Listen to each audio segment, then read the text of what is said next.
We're here in one of the blocks here in Terezin. This is block number 25. And this has 4 stacks here, bunks here, wooden bunks here. And in this particular cell, 400 to 600 people would be housed just in this one room. It's absolutely amazing when you look at this and you think to yourself, how in the world could 600 people actually be housed in just this one little room? And it has 2 sides to it.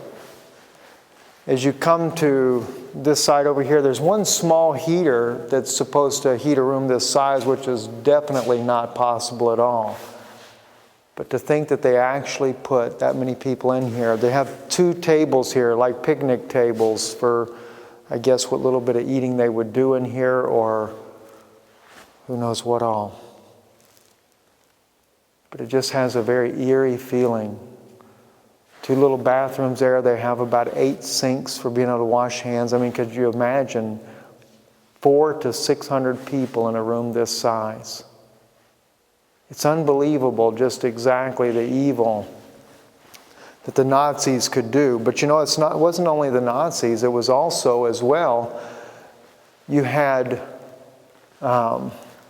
all the different nations that cooperated with the Nazis were a part of this too.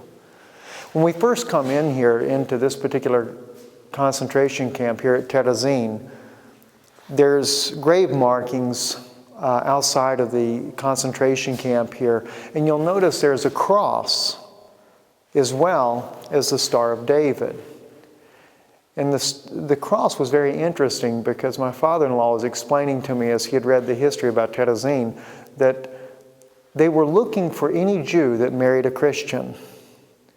And when they found those that married Christians, they killed both the Jew and the Christian. They didn't care. They wanted to make sure they exterminated anyone that had mixed with the Jews. So both Christians and Jews died in this camp. And Christians as well died by the thousands. Interesting. In Block A of Terezin's concentration camp, this little small section of the concentration camp here in a little town north of Prague, about an hour north of Prague, this block here had 1,500 Russian Jews that were housed in this little bitty area. These here are the original bunks, like what you've seen many times in movies where they put the Jewish people in just wooden bunks, wooden planks. And the interesting thing about Terezin was the little town that's not too far from here, also where they had some ghettos at, is where some of the most famous films of Nazi propaganda was filmed at. And to share with the world, to show that, well, Jews really have it great. But they didn't have it so good in Terezin. In fact, not far from here is where 60,000 Jews were killed. 30,000 were burned in the crematorium and 30,000 were placed in mass graves. A place that's marked, as you can see in the film here. You can see the actual ovens where they burned the Jews there. But another very interesting thing is that Terezin was actually just a hub. It was a hub that Hitler used when he was bringing the Jews from different parts of the country. They would come to Terezin, and from Terezin, 87,000 Jews a year would then make their way to Auschwitz. And in Auschwitz is where they would be murdered as well.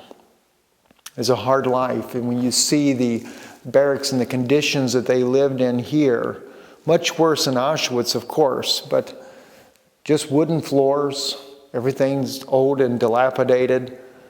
I actually marched down one of the tunnels there that would go to where to the field where they did the death squads at, where they would kill the Jews in mass numbers. Everything very primitive. It's actually inside of an old ancient fort, is what they use, an old ancient fortress to put the Jews. And this here being the concentration camp, not even the ghetto that was in Terezin. Terezin's ghetto was only used, as I said, as a propaganda stage. I hope this gives you a little bit better feel for what the Jewish people went through as we were paying for the events that took place in the time of the death of Yeshua.